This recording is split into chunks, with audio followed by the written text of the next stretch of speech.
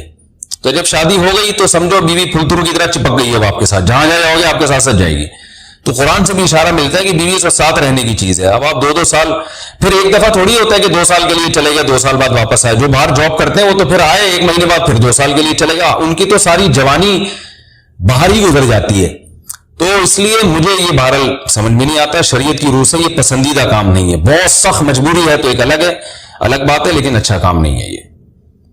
غربت میں انسان بیوی بچوں کے ساتھ گزارا کر لے، یہ زیادہ بہتر ہے اس دولت سے جس میں انسان بیوی بچوں سے ہی دور ہو۔ کیا کرنا ہے ایسی دولت کا کہ آپ اپنے بیوی بچوں سے گھر بار سے دور ہیں؟ انسان جو شریف آدمی، عزت دار آدمی، اس کو تو گھر میں سکون ملتا ہے بھائی۔